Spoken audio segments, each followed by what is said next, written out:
அஸ்ஸலாமு அலைக்கும் வரஹ்மத்துல்லாஹி வபரகாத்துஹு.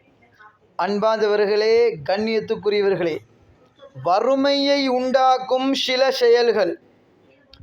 முதலாவது, தொழாம இருப்பது, தொழுகையை பொடுபோக்காக கழிப்பது. யார் தொழாமல் இருப்பாங்களோ அந்த வீட்டில் அதிகமான வறுமை உண்டாகும், பரக்கத்து கலட்டப்படும். ரெண்டாவது, கணவனுக்கு மாறு செய்யக்கூடிய மனைவி, மனைவிக்கு மாறு செய்யக்கூடிய கணவன். மூணாவது, அன்பார்ந்தவர்களே, அதிகமாக இஸ்ராஃப் செய்யக்கூடிய வீடு, வீண் விரயம் செய்யக்கூடிய வீடு. இந்த வீட்லையும் வறுமை அதிகமாக இருக்கும், வறுமை தலை தூக்கி ஆடும், பரக்கத்து கலட்டப்படும். நாலாவது, பெற்றவர்களை நோவினை செய்யக்கூடிய வீடு. இந்த வீட்டிலையும் பரக்கத்து கலட்டப்பட்டு வறுமை உண்டாகும்.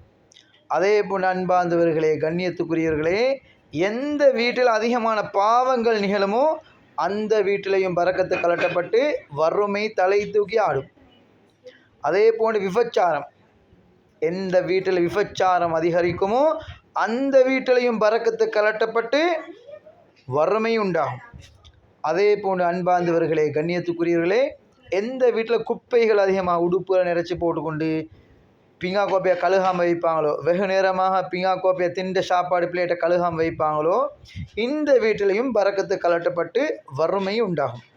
அதனால் அன்பார்ந்தவர்களே, கண்ணியத்துக்குரியவர்களே, அதிகமாக பொய் சொல்லக்கூடிய வீடு, இந்த வீட்டிலையும் பரக்கத்து கலட்டப்பட்டு வறுமை உண்டாகும்.